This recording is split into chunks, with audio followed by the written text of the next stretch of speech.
بسم اللہ الرحمن الرحیم جو اس طرح سے کریں. اب وہ انسان جو بیوی سے ہم بستری کر لے، یہ تو ہوا پہلے احترام دیکھ لیا، پھر خود لذتی دیکھ لیا، ماسٹربیشن. اب آتے ہیں ہم بیوی کے معاملے میں، میاں بیوی کے تعلقات. میاں بیوی کے تعلقات رمضان کے اندر ظاہر سی بات ہے وہ ان کے لیے بہت سارے رشتے حلال ہے، بہت سارے کام حلال ہے، لیکن روزے کی حد تک کچھ ممانعت ہے جس میں کھانا پینا اور شہوت ہے. تو میاں بیوی کا معاملہ آئے گا تو شہوت بیچ میں آئیں گی. اب جب شہوت کی بات ہو رہی ہے تو میاں بیوی کو آپس میں وہ عمل نہیں کرنا ہے. کب تک؟ فجر شروع ہونے سے لے کر تو مغرب تک. سمجھ رہا؟ فجر کی اذان یاد رکھیے لیٹ ہوتی ہے. اذان مطلب ہمارے پاس انڈیا میں فجر شروع ہونے سے پہلے، میں کہہ رہا ہوں اس لیے کہ ہمارے پاس انڈیا میں آدھا گھنٹہ بعد اذانیں ہوتی ہے. فجر سے پہلے سے لے کے کھانا پینا بند کرنا ہے تو اس کو سحر کے آخری وقت وہاں تک جو بھی کرنا ہے اس کے حلال ہے. اچھا ایک وضاحت یہاں کر دوں، جب میاں بیوی کے تعلقات کی بات لے رہا ہوں، رمضان کی راتوں میں میاں بیوی کو اپنے تعلقات کو قائم کرنا حلال ہے اور جائز ہے، اس میں کوئی مسئلہ نہیں. میں نے آپ کے سامنے قرآن کی آیت جو ہے سیدھے تلاوت کی کہ رمضان کی راتوں میں تمہارے لیے ایک دوسرے سے فائدہ اٹھانا حلال ہے، تمہاری بیویاں تمہارے لیے لباس ہے اور تم ان کے لیے لباس ہو. یہ آیت میں نے آپ کے سامنے پڑھی. تو لہٰذا رمضان میں راتوں میں یہ حلال ہے. یہ بات کیوں اتری تھی؟ اس لیے کہ شروعاتی دور میں صحابہ کے لیے جو رمضان تھے وہ ایسے تھے ابتدائی دور میں کہ افطار کرنا، افطار کے بعد سے لے کے دوسرے دن افطار کرنا، پھر تیسرے دن افطار کرنا، اس کے بعد ان کو کھانا نہیں تھا اور شہوت بھی نہیں تھی. مطلب شروعاتی دور میں جب روزے آئے، فرض ہوئے، تو احکامات ایسے تھے کہ افطار میں جو کرنا ہے کھا لینا پی لینا، اس کے بعد پھر اگلے افطار. سمجھ رہا؟ اتنا ان کو رہنا پڑتا، جس کے نتیجے میں ظاہر سے رات میں بھی کچھ نہیں کر سکتے تھے. کچھ صحابہ یہ عمل چھپ چھپ کر رہے تھے، تبھی آیت ہوئی کہ اللہ نے ڈھیل دے دی احکامات میں اور رات تمہارے لیے حلال کر دی گئی، کھانا بھی حلال اور شہوت بھی حلال، افطار سے لے کر تو سحر تک. سمجھ رہے بات کو آپ؟ ٹھیک ہے.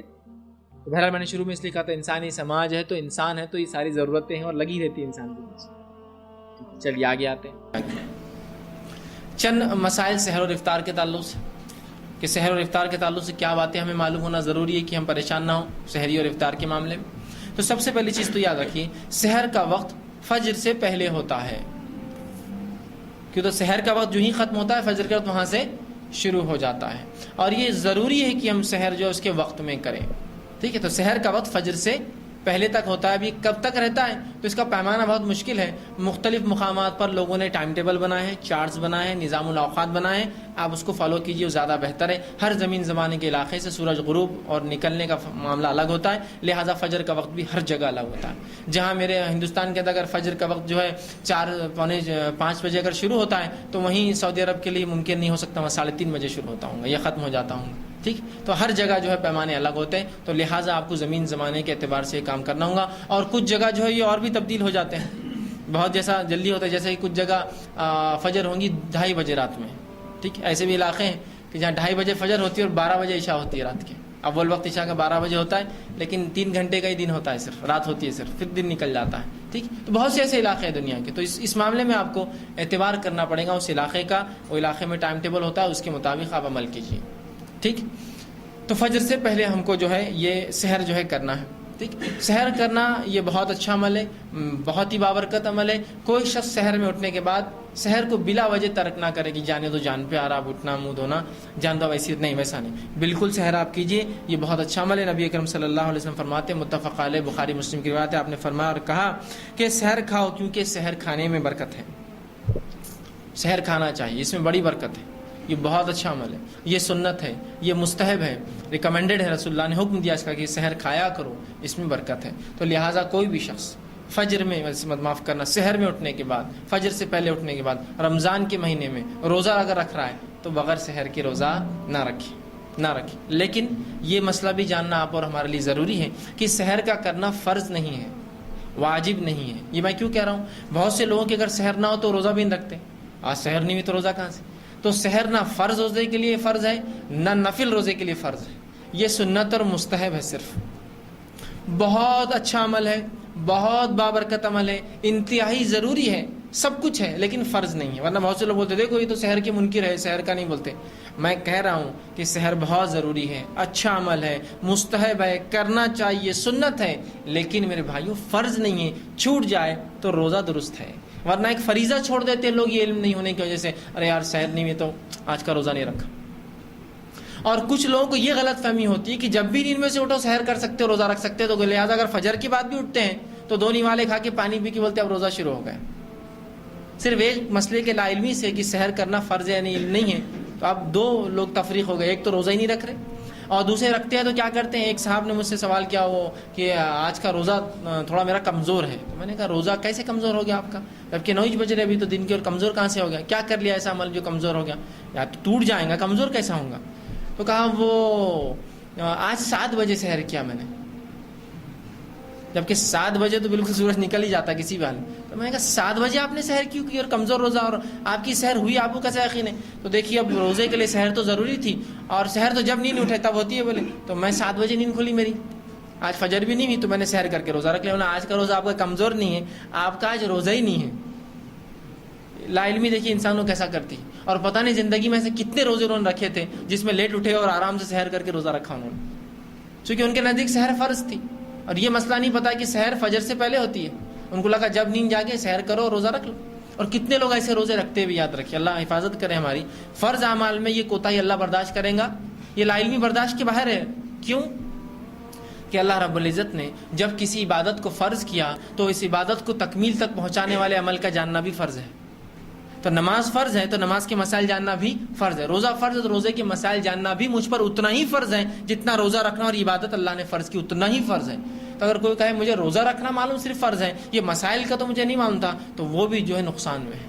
کہ تو اللہ معاف نہیں کرنے والا، وہ روزے گئے ان کی نہیں، اللہ معاف نہیں کرتا. اس لیے کہ جب فرض قرار دیا تو فرض کو تو جاننا چاہیے نا. اگر میں آپ کو یہ کہوں کہ یہ موبائل یا یہ مشین ضروری ہے اگر آپ کو نوکری کرنا میرے پاس تو سیکھ کے آئیے، تو کتنا آدمی کرتا ہے؟ سب سے بالکل کن ذہن آدمی بھی جا کمپیوٹر سیکھ کے آتا ہے، اس لیے کہ اس کے بغیر جاب نہیں ملتی. کیسے سیکھتے اس کے مسائل، کب بند ہوتا کب کھلتا کیسے؟ تو کیوں اللہ کے دین میں اتنا بھی وقت نہیں ملا کہ روزے، نماز، زکوٰۃ، حج جو فرائض تھے اس کے ہم احکامات اس کے علم رکھے کہ وہ کب ہوتے اور کب نہیں ہوتے، کیسے مکمل ہوتے اور کیسے ناقص ہوتے، کب ٹوٹ جاتے کب باقی رہتے، کیسے کمزوری آئے تو پورا کیا جائے. نہیں وہ کیا بس روزہ فرض تھا، نہیں اس سے معافی نہیں ہے. آپ یہاں لا علم میں بیچارہ، نہیں معافی نہیں. اس شخص کو معافی ہے جو ثابت کرے اپنے رب کو، مجھے اور آپ کو نہیں، جو عقل سے کمزور تھا. اللہ یہ مسائل میرے کو نہیں سمجھتے تو میں نے بڑی کوشش کیا، تو اس کے رب کا اور اس کا معاملہ اللہ اس کا آئی کیو ٹیسٹ لیں گا، اس کا جانچ کریں گا. اور واقعی میں وہ کمزور تھا تو اس کا رب اس کو معاف نہیں، تجھے تو علم ہی نہیں تھا، تو بہت جس کو تھا معصوم تھا، پاگل تھا، مجذوب تھا، جانتے تجھے مسئلہ. لیکن ہم سب عقل رکھ کر صرف دین اور شریعت کا علم نہیں حاصل کرتے، باقی پوری عقل ہے. تجارت کی بات کیجیے تو پوری تجارت کے اس کو معلوم کہاں لوپ ہولز ہوتے ہیں، کہاں کیسا ہوتا ہے، کہاں یہ ہوتا ہے، کام ہوتا ہے. حتیٰ کہ جتنی چھوٹی تجارت اتنا زیادہ کمپلیکیٹڈ نالج لوگ رکھتے ہیں. معلوم آپ کو؟ آپ کہیں گے ایسا کیسے چھوٹی تجارت کمپلیکیٹڈ نالج؟ مثال کے طور پر کوئی انسان تجارت کر رہا ہے، بزنس ہے، اور کبھی تعلیم حاصل نہیں کیا، الیکٹریشین ہے، جتنا اس کا وہ ہے کمتر اس کا پیشہ ہے، اس کی مہارت اتنی زیادہ ہے اس کے اندر، اس لیے کہ اس کو معلوم دھکا لگا کہ اس کی موت رہتی تو اتنا ماہر رہتا، اس کو پتا ہے کہ اس کا علم نہیں کیسا ہو، لیکن اس کو معلوم یہاں لگا تو کرنے لگتا، یہاں نہیں کرنا، فیوز کا بہانا جوڑنا، کس نے بتایا؟ وہ سب نہیں معلوم، ایسا کرنا تو بچتے، نہیں کرے تو گڑبڑ ہو جاتی. دیکھیے علم کے اعتبار سے اس کا علم کم ہے، کام کے اعتبار سے اس کا کام چھوٹا ہے، لیکن کتنا کمپلیکیٹڈ نالج رکھتا ہے کہ ایسا کرنا پڑتا تو ہی ہوتا. بہت سے میکینکس ہوتے جو کبھی علم حاصل نہیں کرتے، نہ کوئی میکینیکل انجینئر ہوتے ہیں، نہ کوئی آٹو موبائل انجینئرنگ کرتے ہیں، لیکن صرف سیکھ لیتے اپنے استاد سے، برابر کرتے گاڑی درست. اور کوئی بہت بار تو بڑے بڑے انجینئروں کو سکھاتے ہو کیسا کام کرنا، کہ تو انجینئر صاحب آتے مشین لیتے اور وہ گن سے اسکرو فٹ کرتے. یہ لیبر بولتا ویسا نہیں کرتے صاحب، 2 پیچ کم از کم اس کو ہاتھ سے دو، آپ مشین سے کریں گے ٹیڑھے پیچ جاتے اندر، غلط جاتے اسکرو اندر، پھر وہ برابر 2 دیتا ہوتا برابر. یار اس کو علم، اس لیے کہ اس کو پریکٹیکل نالج ہے فیلڈ کا.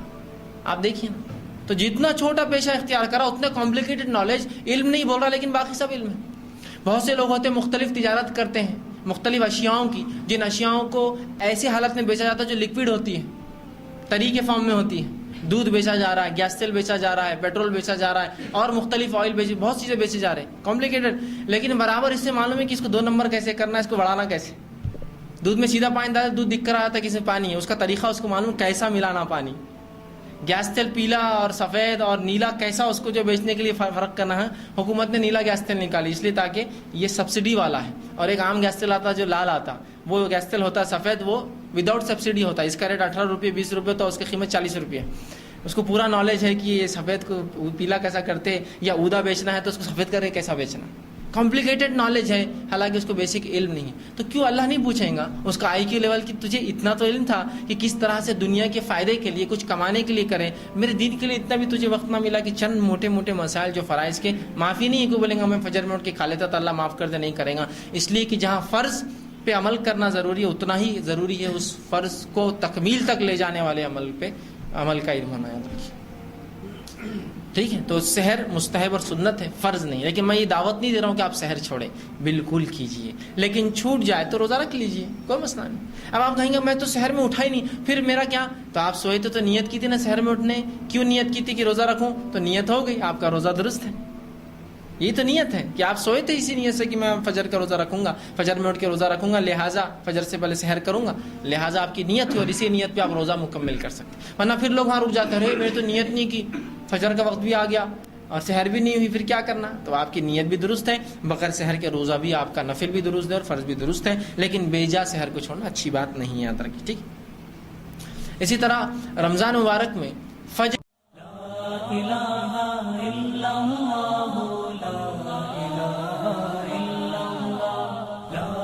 لا